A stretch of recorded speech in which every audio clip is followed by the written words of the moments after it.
नमस्कार, जय हिंद साथियों। आज क्लास 10th की पहली क्लास है। एक्सरसाइज 1.1 होने वाली है। साथियों, पूरी साल लगातार शिद्दत से आपके साथ जुड़े रहेंगे और ये क्लास बहुत बेहतरीन जाएगी। लास्ट में अपना रिव्यू जरूर दीजिएगा। बातचीत न करते हुए सीधा अपने एम पे चलते हैं, जो हमारा और आपका मकसद है। हम आप मिलकर मेहनत करेंगे। मित्रों, ध्यान दीजिएगा। जो पहला चैप्टर है वो है रियल नंबर्स, वास्तविक संख्याएं। मित्रों, लगे हैं आपके साथ। धीरे धीरे धीरे धीरे बहुत चीजें बहुत बेहतर होंगी। आपको लगे रहना है। आइए सर, देखिए, समझ रहे हैं साथियों। क्लास 10th वास्तविक संख्याएं।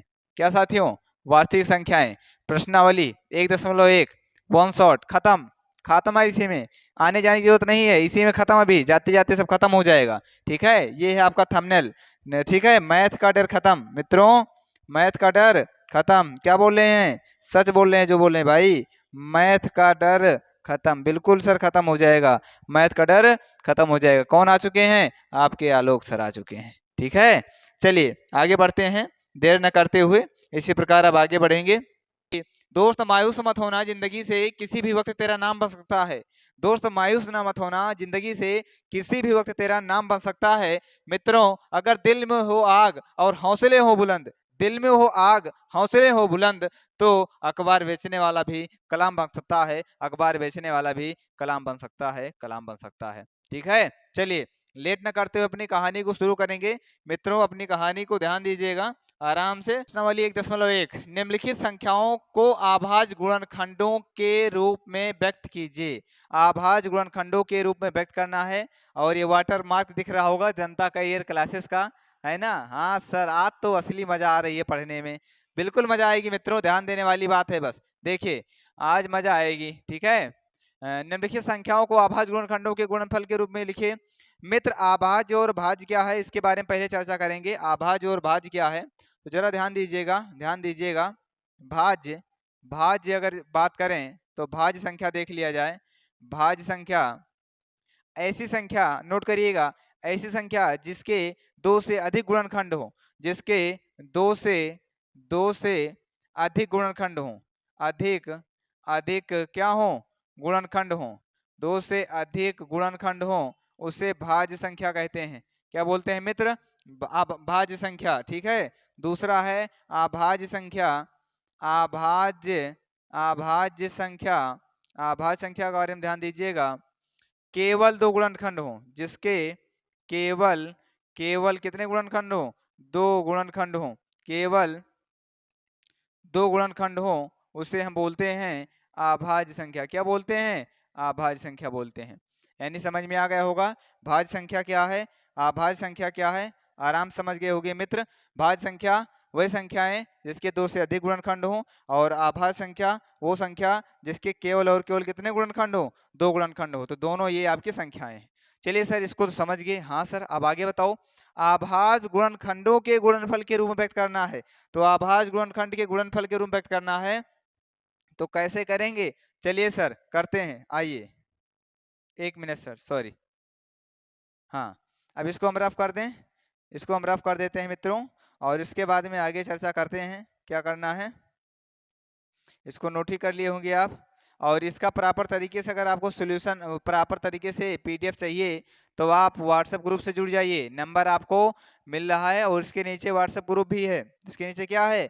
व्हाट्सएप ग्रुप है। सर आइए, निम्नलिखित संख्याओं को अभाज्य गुणनखंडों के रूप में व्यक्त कीजिए, उसके गुणनफल में व्यक्त करना है। कुछ नहीं करना है मित्र। पहला जो क्वेश्चन है उसका हम हल दे रहे हैं, पहले का हल दे रहे हैं। ध्यान दीजिएगा, पहले इसका गुणनखंड कर लो, और गुणनखंड कर चुके हो मित्रों, हड़बड़ाने की जरूरत नहीं है। 140 का गुणनखंड करो। सर यहाँ पे 140 लास्ट में अगर सम संख्या है 0 2 4 6 8, अगर ये लास्ट में है इकाई के स्थान पे, तो 2 से कटेगी। तो मित्रों इसका निकालिए कितनी बार में, मतलब इसका होता है 2 से 140 को भाग दोगे, तो मित्र 140 को जब 2 से भाग दोगे कितनी बार में कटेगा सर? समझ रहे हो ना? 70 बार में। तो मित्रों यहाँ पे कितना आ जाएगा? 70। फिर 2 से कटेगा कितनी बार में सर? 35। 35 फिर 2 से नहीं कटेगा बाबा, अरे लल्ला 2 से नहीं कटेगा, 3 से नहीं कटेगा, 4 से नहीं कटेगा, बट 5 से कटेगा। 5 सते 35। अच्छा, इसके बाद 7 का नम 7। मित्रों पहले इसका आप आराम से गुणनखंड निकाल लीजिए, फिर उसके गुणनफल के रूप में लिख दीजिए। किसके रूप में लिख दिया जाए? गुणनफल के रूप में। किसके रूप में लिख दिया जाए? गुणनफल। तो अब लिखोगे इसके नीचे लिखेंगे क्या, इसके नीचे लिखोगे आप, ध्यान देना, लिखोगे 140 का अभाज्य गुणनखंड बराबर, क्या क्या लिखना है, 2 गुणे का 2 गुणे का 5 गुणे 7, 2 गुणे 2 गुणे 5 गुणे 7, यानी मित्र आएगा 2 की पावर 2 इंटू 5 इंटू 7, ये हो जाएगा 140 का अभाज्य गुणनखंड। किसका अभाज्य गुणनखंड मित्र, 140 का अभाज्य गुणनखंड। ठीक है, थीम बदल लिया जाए, बिल्कुल सर बदल लिया जाए। चलिए ये हो गया मित्र। अच्छा 140 का हो गया, ऐसे किसका निकालना है, 156 का। चलिए अब अगले स्टेप में 156 का निकाल लिया जाए। आइए 156 का, ये 140 का हो गया, कैसे किए सर, कुछ नहीं करना है मित्रों, केवल आपको ध्यान इतना देना है। आइए ध्यान देना क्या है, ध्यान आपको देना है सर कि जो दिया है उसका ऐसे गुणनखंड निकाल लीजिए, इसके बाद में ऐसे गुणनफल के रूप में लिख दीजिए। ये हो गया अभाज्य गुणनखंड का गुणनफल के रूप में होना, यही तो है। अच्छा सर अगला क्या है, 156। आइए सर 156 कर लेते हैं। सेकंड वाला क्या है, सेकंड है आपका 156 का। तो 156 का हल कैसे करोगे, 156 का हल करेंगे मित्रों, ध्यान दीजिएगा ऐसे। अच्छा 2 से कटेगा, बिल्कुल सर, 2 सते 14, 1 15, 2 अठे 16। ठीक है मित्र, आराम से हो गया सर। अच्छा आगे बताइए सर, फिर 2 से कटेगा, 2 तिहाई 6, 2 नवा 18। अब 2 से नहीं कटने वाला बाबू, 2 से ना कटी बाबा, तो 2 से ना कटी तो 3 से काटी बाबा, 13 तिया 39। अब बाबू कितने से काटोगे, 13, 13 का नाम 13। अब यहीं पे कहानी खत्म। जब यहाँ पे 1 आ जाए कहानी को रोकिए, लेकिन ध्यान रखिएगा जितने जितने से कट रहा होगा सबसे काटना। अभी 2 के बाद डायरेक्ट 13 से नहीं काटना है, 2 के बाद चेक करना 3 से तो नहीं कट कर रहा है, अगर कर रहा है तो काटना होगा। तो लिखोगे इसके नीचे 156 का अभाज्य गुणनखंड बराबर क्या होगा मित्र, 2 गुणे 2 गुणे 3 गुणे 13, 2 गुणे 2 गुणे 3 गुणे 13। ये आपका राइट आंसर हो जाएगा। किसका हो जाएगा, 156 का हो जाएगा। अच्छा सर चलो 156 का भी हो गया, 156। फिर क्या है 38 25, किसका करना है, 38 25 का। आइए सर 38 25 कर लेते हैं। 38 25 140 का हो गया। फिर अच्छा ये हुआ है आपका, इसको हटा के सीक्वेंस से करना है ना सर, ऐसा थोड़ी ना है जहां पाएंगे वहीं कर लेंगे, सीक्वेंस से करना है। अच्छा सर ये भी हुआ है। अब इसके बाद हम करेंगे 38 25 का। आइए सर 38 25 करते हैं। तीसरा है 38 25, तो यहाँ लिखेंगे 38 और 25 सर हो जाएगा। सर क्या करना है, कितने से काटोगे, 2 से नहीं कटेगा बाबा, 3 से भी नहीं, 4 से भी नहीं, डायरेक्ट कहाँ से कटेगा, देख लीजिए 5 2 7 8, 8 7 15 3 18 हो सकता है 3 से कटे, तो 5 2 7, 7 और 8 15, 3 18। संख्याओं का योग अगर 3 से कट रहा है तो संख्या 3 से कटेगी, यानी 3 से कट जाएगी, बिल्कुल सर। 3 का नाम 3, और उसके बाद 3 दुनिया 6, 2 8 3 सते 21, 3 पचे 15। अब देखिए फिर क्या 3 से कटेगी सर, 2 3 2 3 2 1 3 7 3 10 5 15, बिल्कुल कटेगी सर। फिर 3 चौको 12, 3 दुनिया 6, 1 7, 3 पचे 15। अच्छा अब कहाँ कटेगी बाबा, नहीं सर, 5 2 7 4 11 नहीं कटेगी, 5 से कटेगी डायरेक्ट। अब 5 9 अठे 40, 2 42 पचम 25 चलेगा सर। 5 का नाम 5, 5 सते 35, फिर कितना आएगा 17, 17 का नाम 17, यानी इसका जो गुणनखंड आएगा 3 गुणे 3 गुणे 5 गुणे 5 गुणे 17, 3 गुणे 3 गुणे 5 गुणे 17, यानी क्या बोल सकते हो, यानी बोल सकते हो सर इसको, क्या बोल सकते हैं सर, इसको बोल सकते हो 3 की पावर 2 गुणे 5 की पावर 2 गुणे 17। ये हो जाएगा इसका गुणनखंड, क्या हो जाएगा, गुणनखंड। अच्छा सर चलो ये भी हो गया आराम से, हाँ सर हो गया, 38 25 भी हो गया। अब अगला क्या है, 5005, 5005। आइए 5005 करेंगे। अब 5005 करने पे देखो क्या आता है। अब इधर हम 5005 कर लेते हैं, कौन सा है, चौथा। 5005 करिए मित्र, 5005 आराम से करना है, कुछ ज़्यादा हड़बड़ाने की जरूरत नहीं है। सीधा 5 से काटिए, 5 का नम 5 0 0, 5 का नम 5, ये बन गया आपका। फिर सर कितने से कटेगा सर बताओ? 6 से ना बाबा सर, 7 से कट सकता है, देख लिया जाए। 7 का नम 7 3 10 और 7 चौक 28 2 30 और 7 त्रिक 21 सर 7 से कटेगा। चलिए सर 7 का नम 7 3 10 30 हो गया, भाग दीजिए 7 से मित्र, इसको भाग देना है। 30 मतलब उधर 301 बचा है, 30 7 चौक 28 2 30 7 143 कितना हो गया 143। अब कितने से कटेगा सर बताओ सर? 13 से कटेगा सर, 11 से कटेगा, देखिए 11 से कटेगा 11, हाँ सर कटेगा। अरे बाबा 11 का नम 11, 11 3 14 11 3 33, अब कितने से कटेगा सर? 13 से। साला अभी कटेगा, मर गया साला लॉलीपॉप ओ लॉलीपॉप। यानी इसका अभाज्य गुणनखंड हो जाएगा 5 गुणे 7 गुणे 11 गुणे 13, ये इसका हो जाएगा अभाज्य गुणनखंड। क्या हो जाएगा? अभाज्य गुणनखंड, नोट कर सकते हैं। अच्छा अब इसके बाद की बात करूं मित्रों तो इसके क्या है,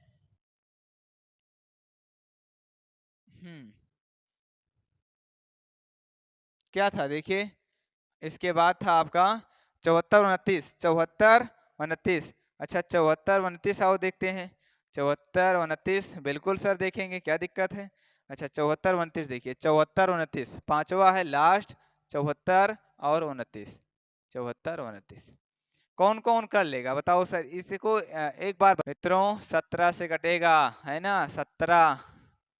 अब यहाँ देखिए कितनी बार में 17 चौको 68, 17 चौको 68। अब 68 में कितना जोड़ गए? 74 से 68 घटाइए, 6 बचेगा, यानी 629। कितना बचेगा?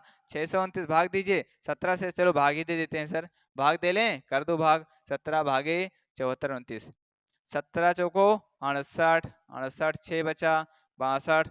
फिर अगर देखें 17 तिया क्या, 17 चौको 68, 17 तिया 51, 51 मित्र 2 में से घटेगा 1 बचेगा, 5 में 6, फिर 17 सत्ते 119 है ना, यानी 437 बार में, कितनी बार में?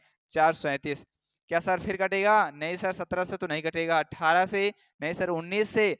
अब 19 दूना 38, 38 और 19 तिया 57, 19 से कटेगा सर, 19 से कटेगा। 19 तिया 19 दूना 38, 38 भाग दो सर, 38 में 5 जोड़ोगे तो फिर 47 होगा 57, 19 तिया 57 कितनी बार में? 23, 23 से काट दो, 23 का नाम 23, यानी इसका अभाज्य गुणनखंड आया 17 गुणे 19 गुणे 23, 17 गुणे 19 गुणे 23, ये राइट आंसर हो जाएगा अभाज्य गुणनखंड। क्या हो जाएगा मित्र? अभाज्य गुणनखंड। अब ये आपके सारे क्वेश्चन आराम से हो गए, पहले वाले का सारा पार्ट हो गया, देखिए आराम से पहले वाले का सारा पार्ट हो गया। क्या था पहला वाला? 140 156 38 25 5005 77 29, कुछ नहीं करना था मित्र, गुणनखंड निकालिए और उसको गुणनफल के रूप में लिख दीजिए, बस निकालिए और गुणनफल के रूप में लिखिए, इतना ही काम था और कुछ ज्यादा नहीं था। तो सर आगे बढ़ा जाए? हाँ सर आगे बढ़िए, बिल्कुल सर आगे बढ़ते हैं, है ना, लगे रहिएगा, बने रहिएगा, मेहनत करिएगा। आइए सर आप चलते हैं इस पे। क्वेश्चन है पूर्णांकों के निम्नलिखित युग्मों के पूर्णांकों के एचसीएफ और एलसीएम ज्ञात कीजिए तथा इसकी जांच कीजिए कि संख्याओं का गुणनफल बराबर लासा गुणे मासा। ये गुणा है मित्र, ये का है बाबा? ये गुणा है ना, ये कुछ दूसरा मान रहे हो साहब, ये गुणा है। अच्छा एक बात बताओ यार, जब इतना बड़ा रहे हो है लॉलीपॉप, छोट के रहे हो है तो कहा था, पढ़े थे 8th 7th में कि संख्याओं गुणनफल बराबर लासा गुणे मासा? बिल्कुल पढ़े हैं सर, आइए पढ़े हैं तो पहले निकाल लिया जाए। लेकिन यहाँ पे तुम्हें भाग विधि नहीं अपनाना है, यहाँ पे अभाज्य गुणनखंड विधि अपनाना है।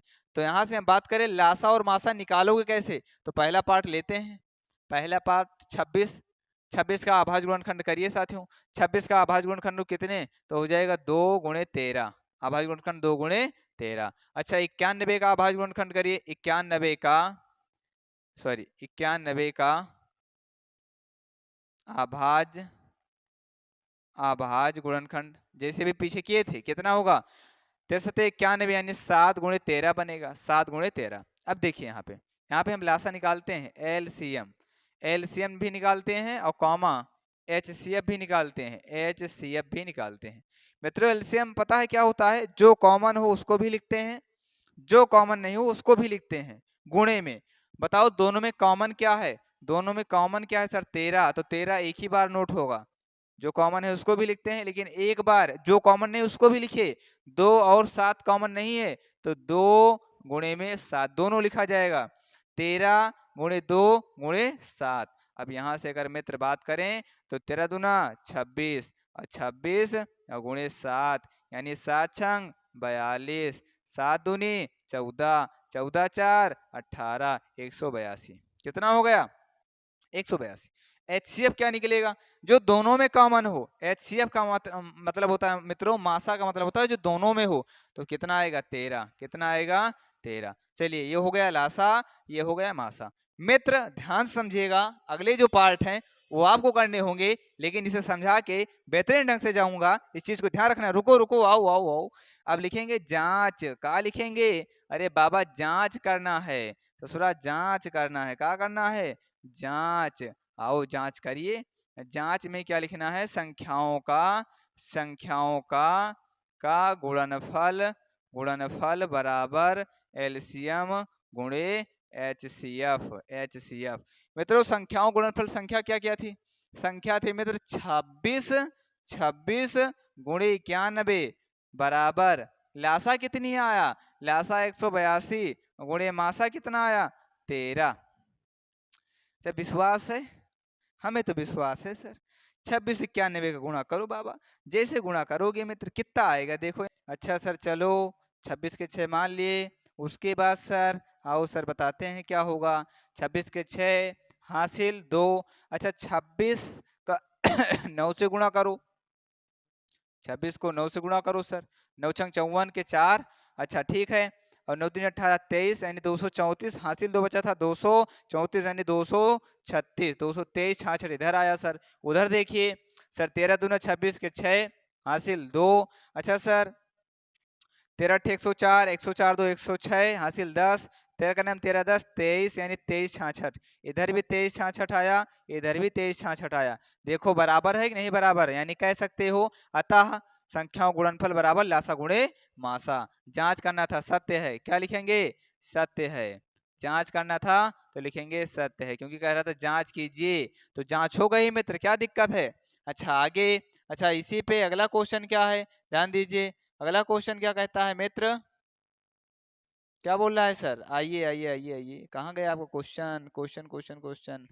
अच्छा यहीं कर दिया गया उसका क्या? एक पेज और था ना आपका, कोई सा, कौन सा था? लासा गुणे मासा बराबर पहली संख्या गुणे दूसरी संख्या, ये था। अच्छा उसी पेज पे कर रहे थे, बिल्कुल सर। चलिए, अच्छा उसी पेज पे हो रहा था। अच्छा अब देखिए आगे क्या है।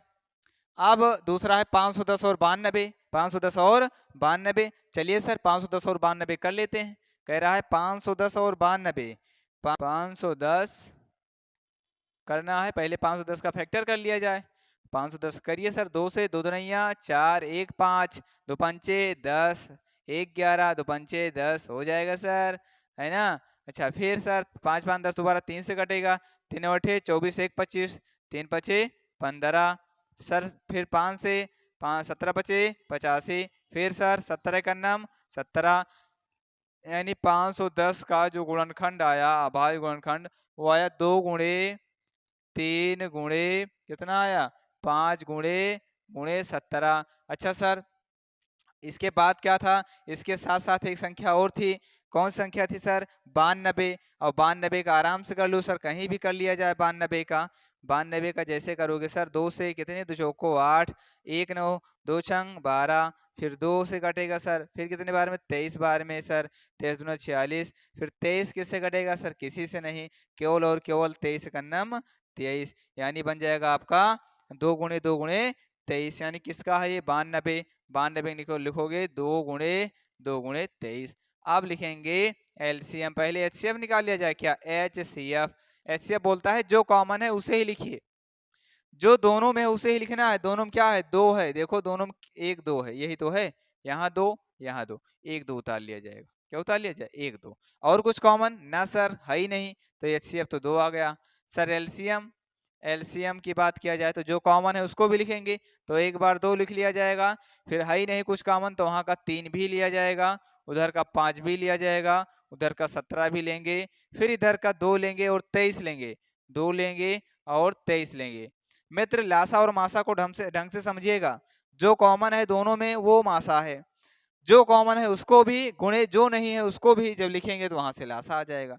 अब इसका फैक्टर कर लेंगे आराम से, कितना हो जाएगा सर, 2 तिहाई 6 पंचे 30 बन जाएगा, और गुणे अब 17 दूना 34 बन जाएगा, गुणे 23 बन जाएगा। सर इसका देखिए अब मित्रों, आप गुणा करके जैसे देखोगे, जैसे आप गुणा करोगे मिलेगा 23,460, कितना आएगा 23,460। अच्छा सर एक बात बताओ, मासा आ गया सर, लासा भी आ गया, मासा और लासा आया है, क्या आप जांच नहीं कर पाओगे यार? अरे सर जांच ना कर पाए जो जिंदगी में कुछ कर ही नहीं पाए, जांच में क्या रखा है, जांच में कुछ नहीं साला, तुम सब ऐसे जांच कर देते हो यार, तो इसकी क्या औकात है यार। तो लिखोगे संख्याओं का गुणनफल, संख्याओं का गुणनफल बराबर लिखेंगे लासा यानी एलसीएम गुणे एचसीएफ, लासा गुणे मासा, एलसीएम गुणे एचसीएफ, ठीक है ना।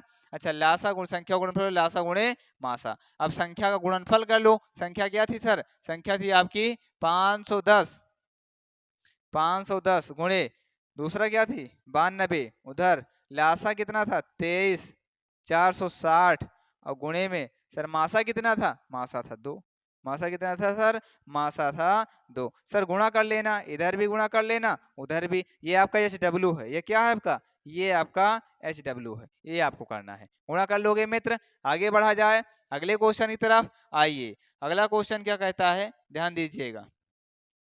336 और 54 है। अब 336 और 54 में हम तुम्हें जुगाड़ बता दें, कुछ अपने आप से करो यार। 336 का अभाज्य गुणनखंड कर डालो, 336 का अभाज्य गुणनखंड करने के बाद 54 का गुणनखंड कर डालो। 336 और 54 का गुणनखंड कर लिए सर। अब लासा कहता है कि जो कॉमन है उसको भी गुणे, जो नहीं है उसको भी। मासा कहता है कि जो कॉमन है वही उतना, भाई मासा तो यही बोलता है, जो कॉमन है वही उतना, कॉमन लिख लो सर, बस बात खत्म, ठीक है ना। आराम से फिर जांच कर लो, संख्याओं गुणनफल बराबर लासा गुणे मासा। बताओ मित्र, बुरा नहीं लगना चाहिए यार, कुछ आप भी करिए ना, कुछ तो करिए, थोड़ा होमवर्क भी करो भाई साहब, नहीं तो बाद में काहिल बन जाओगे ससुरा, और काहिल बन जाओगे तब दिक्कत हो जाएगी, काहिल बनने के बाद दिक्कत है, तब प्रॉब्लम होगी साहब। आइए अगला क्वेश्चन 3 नंबर, आभाज्य गुणनखंड विधि द्वारा निम्नलिखित पूर्णांकों के एचसीएफ और एलसीएम ज्ञात कीजिए। खत्म सिंह है, क्वेश्चन में खत्म है यार, का कहो क्वेश्चन में खत्म है बाबा, का हो जे 12 का गुणनखंड करो, 12 का आभाज्य गुणनखंड कितना होगा, 2 गुणे 2 गुणे 3, कहीं करके देख लो, निकाल लो चाहे 12 का, कहीं निकाल लो, निकालो भाई साहब, 2 छंग 12, 2 तिहाई 6, 3 का नाम 3, हो जाएगा क्लियर। अच्छा सर फिर किसका 15 का, 15 का आभाज्य गुणनखंड बराबर कितना हो जाएगा सर, 3 गुणे 5। 21 का सर, 21 का आभाज्य गुणनखंड बराबर हो जाएगा कितना भाई साहब, 3 गुणे 7। अब देखो एलसीएम निकाल लिया जाए, एलसीएम बराबर मित्रों जो कॉमन है उसे भी, कहा कॉमन दिख रहा है, 3 दिख रहा है, देखो जो कॉमन दिख रहा है पहले उसे लिख लो, तो ये 3 तो खत्म, ये 3 सब में से खत्म, वहां दुगु दुगु बचा, दुगु गुणे दुगु और गुणे 5 गुणे 7। बताओ समझ में नहीं आया, का ही नहीं आया, आएगा, अब इसका गुणा करके लिख लो, आपका आंसर है। चलिए सर आगे, सर एचसीएफ निकालना है, एचसीएफ तो बच्चा समझ गए होंगे मेरे लाल मेरे बबुआ, एचसीएफ वही है जो कॉमन है, तो एचसीएफ देखो 3 कॉमन है, तो आपका एचसीएफ हो गया, एलसीएम हो गया। बताओ एनी डाउट, एनी प्रॉब्लम, अरे ससुरा एनी दिक्कत, क्या बोल रहे हो साहब, एनी दिक्कत, हाँ भाई एनी दिक्कत, चलिए हो गया सर। अच्छा आगे देखें सर, वही निकालना है सर, 17 23 29, तो 17 का गुणनखंड निकाल लीजिए, 17 का होगा 1 गुणे 17। सर 23 का गुणनखंड निकाल लीजिए सर, 1 गुणे 23। सर 29 का गुणनखंड निकाल लीजिए तो हो जाएगा 1 गुणे 29। अब अगर मासा की बात करें तो मासा कुछ कॉमन है ही नहीं, केवल तीनों में क्या है 1, तो मासा तो 1 हो गया। सर लासा की बात करें तो एलसीएम तीनों में जो लिखा है सब, तो जो कॉमन है उसे भी, यानी 1 गुणे 17 गुणे 23 और गुणे 29 गुणे 29 बराबर का जो आए लिख दो, आपका आंसर है। गुणा नहीं कर पाओगे, टाइम वेस्ट करने से क्या फायदा, लेंदी वीडियो बन जाएगा, कोई मतलब नहीं है साला, जाने दो जाने दो। चलो सर ये भी हो गया। अच्छा एक आध क्वेश्चन बचेगा तो होमवर्क दे देंगे क्या। अब यहाँ पे आपको करना है 8 का अभाज्य गुणनखंड, 2 गुणे 2, फिर 9 का अभाज्य गुणनखंड 3 गुणे 3। अच्छा सर फिर 25 का अभाज्य गुणनखंड 5 गुणे 5, अच्छा इसके साथ कुछ नहीं है तो एक एक तो लगा ही सकते हो सब में एक लगा दो। अब देखो मासा क्या होगा, मासा तो सब में कितना कॉमन है, एक, तो मासा तो एक, लासा और मासा अब आपका काम है एलसीएम बराबर निकालो और एचसीएफ भी आप ही निकालो, एलसीएम भी निकालो एचसीएफ। हम ससुरा तो मासा तो बता ही दिया था, मासा तो होगा एक। अब लासा तो भाई होमवर्क करना। अब एचडब्ल्यू में करके कमेंट बॉक्स में छापिएगा। क्या करेंगे, लिख दे कहा, लिख देने सोचो यार साला कुछ बताता नहीं, केवल आता है और चला जाता है, तो आता है चला जाता है, कुछ नहीं कॉमन दिख रहा है बबुआ। तो सारा कुछ 2 × 2 × 2 और ×3 × 3 और ×5 × 5, सब साला गुणा कर लो, आपका आंसर टोटल का टोटल गुणा कर लीजिए। अच्छा सर यहाँ तक तो हो गया। अच्छा सर इसके बाद, अब इसके बाद सर किया जाए, क्या किया जाए सर। अब देखो फिर बता रहा हूँ मित्र, जब दिखे कॉमन सम में उभयनिष्ठ जिसको बोलते हैं, वो तो आपका मासा हुआ। फिर जो उभयनिष्ठ दिखे वो भी, और जो ना हो उसे भी लिख लिया जाए तो लासा हुआ। चलिए सर, आइए सर आगे बढ़ते हैं। क्या है, बोल रहा है 306 657 का क्या एचसीएफ यानी मासा 9 है, 9 है, तो इसका लासा ज्ञात कीजिए। तो जानते हैं पहली संख्या गुणे दूसरी संख्या बराबर लासा, लासा और गुणे मासा, लासा गुणे मासा। पहली संख्या 306 गुणे दूसरी संख्या 657 बराबर लासा, लासा निकालना है तो लासा तो निकालना ही है, और गुणे मासा, मासा कितना दिया है 9। मित्र ये गुणे में है, ये फार्मूला होता है। ये साथियों क्या हो जाएगा, एलसीएम गुणे 9, उधर गुणा है इधर भाग बन जाएगा, यानी 306 गुणे 657 बटे का 9 बराबर का एलसीएम, बराबर एलसीएम। अच्छा 9 से काट दीजिए, कटेगा सर, बिल्कुल कटेगा सर, कितना कटेगा सर, 9 तिरिक 27, 3 30, 9 चौको 36 यानी 34 कर लीजिए, बनेगा सर 9 तिरिक 27, 27 3 30 और 6 36, 9 चौक 36, 34 गुणे 57 बराबर एलसीएम। अब मित्रों एलसीएम बराबर आपका कितना आ जाएगा, गुणा किया जाए, आपका राइट आंसर है 22 33 8, है ना, 22,338, 22,338। मित्र आपका समय बर्बाद ना हो, बुरा मत मानिएगा, गुणा आपको आता है कर लीजिएगा, अगर आपको लगता है सर गुणा भी बताइए, कोई दिक्कत नहीं है, ठीक है ना। तो सर आगे बढ़ा जाए, ये आपका हो गया। नेक्स्ट क्वेश्चन, चलिए सर थोड़ा ताबड़तोड़ तरीके से जांच कीजिए कि क्या किसी प्राकृत संख्या n के लिए संख्या 6 पावर n 0 पर समाप्त हो सकती है। ऐसा है, अरे बताएंगे बबुआ, है कि नहीं है, काहे को परेशान बाबा। सॉल्यूशन में देखो, सॉल्यूशन में देखो क्या करना है, लिखेंगे 6, जांच कीजिए कि किसी प्राकृत संख्या n के लिए 6 पावर n, तो लिखेंगे 6 पावर n बराबर, इसको लिखेंगे 2 × 3 की पावर n, 2 × 3 की पावर n। यहाँ लिखेंगे चूंकि 6 पावर n का आभाज्य गुणनखंड, आभाज्य गुणनखंड, आभाज्य गुणनखंड, गुणनखंड किसके रूप में है, 2 × 3 की पावर n के रूप का है, के रूप का है, के रूप का है। बात को समझिएगा सर, क्या है, 6 को 2 × 3 भी लिखा जा सकता है, और कभी भी कोई संख्या 0 तभी समाप्त होगी अगर पावर में n है, जब उसका गुणनखंड 2 × 5 के रूप में बने, जब उसका गुणनखंड क्या बने, 2 × 5 के रूप में। तो 6 पावर n का आभाज्य गुणनखंड 2 × 3 की पावर n के रूप का है, क्योंकि हम जानते हैं, क्योंकि हम जानते हैं शून्य पर समाप्त होने वाली संख्या, होने वाली संख्या का आभाज्य गुणनखंड, संख्या का आभाज्य गुणनखंड, आभाज्य गुणनखंड 2 × 5 की पावर n के रूप का होता है, के रूप का होता है। ध्यान दीजिएगा मित्र, अभी आपको बताता हूं क्वेश्चन का मतलब क्या है। इसका मतलब है कि n कुछ लिया जाए तो जो उसका हल आएगा उस पे इकाई अंक 0 बनेगा ना बाबा, कभी नहीं। मान लो 6 पावर 1 ले लो तो 6 आ जाएगा सर, 6 n को 2 ले लो तो 36 आ जाएगा सर, अगर 6 n को 3 ले लो सर तो 216 आ जाएगा।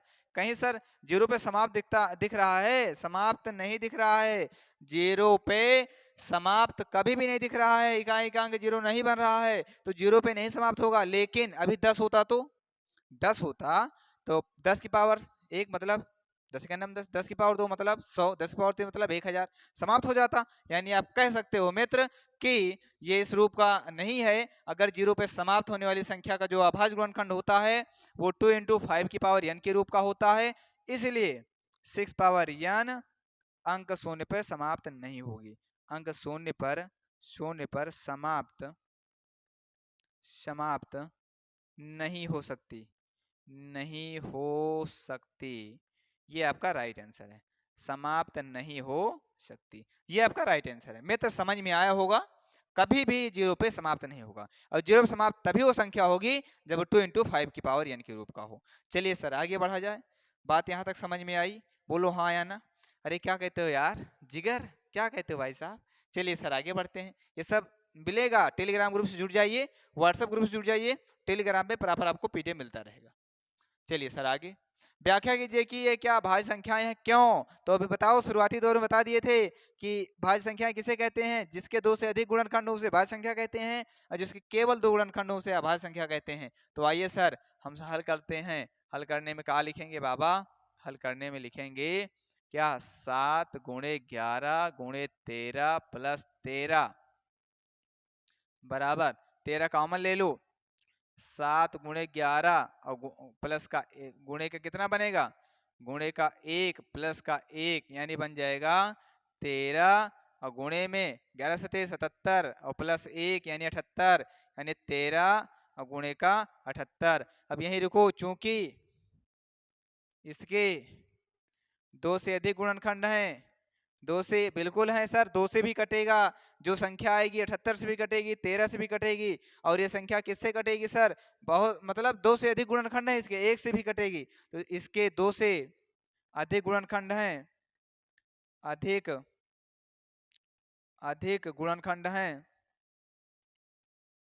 गुणनखंड हैं, इसलिए भाज्य संख्या है, इसलिए भाज्य संख्या है, इसलिए भाज्य संख्या है। चलो सर मान लिए भाज्य संख्या है। अगला सर क्या करोगे? वही प्रोसेस, सेम प्रोसेस। अरे भाई इसको जब देखोगे गुणनखंड तो यार 2 से भी कट रही है संख्या, 13 से भी कटेगी, जो गुणा करने पर संख्या आएगी 2 से भी कटेगी, 13 से भी कटेगी, 78 से भी कटेगी, 1 से भी कटेगी। तो साला जिसके 2 से अधिक गुणनखंड हो, शुरू में बताए थे कि उसे भाज्य संख्या कहते हैं, और जिसे केवल 2 हो उसे अभाज्य संख्या बोलते हैं। चलिए सर, अच्छा इतना तो हो गया सर। आगे अच्छा 7, अच्छा यही प्रोसेस इधर भी तो कर सकते हो क्या सर? बोलो कर देंगे सर? यही तो इसमें भी होगा, इस वाले में भी क्या सर होगा? इसमें भी यही लिखा जाएगा 7 × 6 × 5 × 4 3 2 1 + 5। मित्र यहाँ से 5 कॉमन ले लो, 5 कॉमन लोगे तो 7 × 6 × 5 चला जाएगा, 1 बचेगा, कोई मतलब नहीं, 4 × 3 × 2 प्लस का 1 यानी 5 बनेगा सर। अच्छा अब यहाँ से क्या किया जाए? जो कहो वही किया जाए। तो हो जाएगा, यहाँ से देखा जाए 7 छंग 42 गुणे 3 चौको 12 दूना 24 और प्लस का 1 ध्यान दीजिएगा 5 गुणे मित्रों 7 छंग 42 4 3 12 दूना 24। अब यहाँ से हम गुणा करेंगे 24 का, या यहाँ पे 42 में, तो 24 ध्यान दीजिएगा 24 दूना 48 के 8 हासिल 4। अच्छा 24 चौको क्या हुआ सर? दिख नहीं रहा है क्या? दिख रहा है। अच्छा यहाँ पे 24 गुणे चौको 96 होना चाहिए क्या? 4 चौको 16 और 4 दूनी 8 1 9 96। तो यानी अच्छा 24 दूना 48, ध्यान दो 48 हुआ था, तो हासिल कितना आया था सर? हासिल आया था आपका 4। 96 और 4 कितना हो जाएगा सर? 100। तो यानी हो जाएगा 100। अच्छा प्लस का 1, अच्छा सर कितना बनेगा सर? 5 और गुने का 1009। अच्छा मित्र ईमानदारी से बताओ यार, जो संख्या आएगी वो 5 से भी कटेगी, 1009 से भी कटेगी, और तमाम संख्याओं से कटेगी सर। 2 से अधिक गुणनखंड है, इसलिए एक भाज्य संख्या है। यहाँ भी वही लिखना है मित्रों, जो संख्या यहाँ पे आने वाली है गुणा करने पे, या ऐसे मानो जब 2 संख्याएं गुणनफल में लिखी हो तो वो दोनों तो आपस में कटेंगी ही ना, कट जाएंगी। बोलो हाँ या ना? बिल्कुल सर कटेंगी। तो यहाँ लिखना चूंकि इसके 2 से अधिक गुणनखंड हैं, इसलिए यह एक भाज्य संख्या है। यह एक भाज्य संख्या, यह भी कैसी संख्या है? भाज्य संख्या है। मित्रों समझ में आया है? अगर कोई चीज नहीं समझ में आता होगा कमेंट कर दीजिएगा, पूरी कोशिश करूंगा समझाने की, लेकिन यार थोड़ा विश्वास जताए रखिएगा, थोड़ा संभालने की कोशिश करिएगा, पूरा न्यौछावर कर दूंगा यार, झोंक दूंगा झोंक। चलिए सर, चलिए आगे चलते हैं सर। हाँ, किसी खेल के मैदान के चारों ओर एक वृत्ताकार पथ है, मैदान के चारों ओर जैसे वॉकिंग करने का है। इस मैदान का एक चक्कर लगाने में सोनिया को 18 मिनट लगते हैं, जबकि इसी मैदान का एक चक्कर लगाने में रवि को 12 मिनट लगते हैं। मान लीजिए वे दोनों एक ही स्थान और एक ही समय पर चलना प्रारंभ करके एक ही दिशा में चलते हैं, कितने समय बाद पुनः प्रारंभिक स्थान पर मिलेंगे? तो मित्रों ऐसा क्वेश्चन अगर आए रेपिटेशन वाला, तो उसका साफ साफ अर्थ होता है लासा निकालना। तो लिखेंगे ऐसे कोई राउंड बना है, ऐसे है ना, ऐसे घूम रहे हैं, ऐसे ऐसे घूम रहे हैं, तो कह रहे हैं कितने समय बाद वो पुनः आपस में मिलेंगे? तो लिखेंगे आपस में पुनः मिलेंगे, आपस में पुनः मिलने का समय बराबर, इसको रब कर दें सर, 12 एंड 18 का लासा एलसीएम। आओ बाबा 12 और 18 का लासा करो बाबा, 12 गुणे 18 लासा निकालो बाबा, तो कितना आएगा? सॉरी 12 कामा 18 होगा, 12 कामा 18 यानी 12 कामा 18 कितना आएगा सर? 2 छंग 12, 2 9 18, फिर सर 2 तिहाई 6 9, फिर सर 3 का नम 3, 3 त्रिका 9, फिर सर 3 का नम 3, 3 का नम 3। अच्छा 2 दुनिया 4 तिहाई 12 तिहाई 36, कितना समय लगेगा मित्र? 36 मिनट लगेगा। कितना समय लगेगा? 36 मिनट लगेगा, यानी 36 मिनट राइट आंसर होगा 36 मिनट। कितना सर? 36 मिनट। ये हो गया आपका 36 मिनट। चलिए सर इधर ये भी हो गया। अब अगर हम बात करें मित्रों, तो आपका जो जो क्वेश्चन हुआ है उसके बारे में आप देख सकते हो, सारे क्वेश्चन आपके सामने हैं, सब सोल्यूशन करवा दिए गए हैं। पहला ये था मित्र, समझ रहे हो ना, ये इसके बारे में आप प्रॉपर तरीके से देख ही चुके हो। अच्छा अब इसके बाद में इसको आप पहचान चुके हो, थंबनेल था आपका। अच्छा फिर वही मोटिवेशनल कोट्स, फिर साथियों यहाँ से इसका कोई मतलब नहीं था, इसको हटा देते हैं। अच्छा फिर ये था आपका पहला क्वेश्चन, उसके बारे में बताया गया, ये भी करवा दिया गया, और इसके बाद में ये भी करवा दिया गया अगला। अच्छा सर आगे ये भी हो गया सर, और ये भी हो गया आपका, और इसके बाद में ये आपका second number question part first second third सारा हो गया। तीसरा क्वेश्चन तीसरे का सेकंड पार्ट और तीसरे का तीसरा पार्ट, कुछ नहीं करना था। और इसके बाद में आगे एक क्वेश्चन ये था, और उसके बाद में 6 पावर n वाला, उसके बाद में ये, और इसके बाद में आइए मित्रों ये भी हो गया। ठीक है, अब आगे आइए, यानी थैंक्स फॉर वाचिंग। मित्रों समझ रहे हो भाई साहब, thanks for watching, love you friends. बड़ा अच्छा लगा। पीडीएफ नोट्स प्राप्त करने के लिए आप क्या करिएगा कि 8736983436 या 9598650585, ठीक है, इस पे व्हाट्सअप कर दीजिएगा। आपको पीडीएफ या जो भी क्वेरी है डाल दीजिएगा, मोर इन्फॉर्मेशन चाहिए फ़ोन कर लीजिएगा, कोई दिक्कत नहीं है। और आप हमारे टेलीग्राम ग्रुप से अवश्य जुड़िए, चाहे सर्च कर लीजिए जनता कैरियर क्लासेस। ठीक है, लाइक शेयर कमेंट जरूर करिएगा, और वीडियो कैसा लगा एक बार कमेंट करके जरूर बताइएगा। और इसके बाद में हम नेक्स्ट वीडियो लेकर आएंगे अगली क्लास में, लेक्चर सेकंड आएगा, यह पहला लेक्चर था। और जो भी विद्यार्थी इसका पीडीएफ चाहते हैं वो पीडीएफ ले लें, और पीडीएफ के लिए आपको क्या करना होगा, टेलीग्राम ग्रुप से जुड़ना होगा, उसमें प्रॉपर पीडीएफ पढ़ती रहती है। और साथियों ये पहला वीडियो कैसा लगा एक बार कमेंट करिएगा, और सेकंड वीडियो आपके सामने जल्द ही आएगा, फिर मुलाकात करेंगे। हाँ लाइक सब्सक्राइब करना ना भूलें। तब तक के लिए नमस्कार, जय हिंद, जय भारत।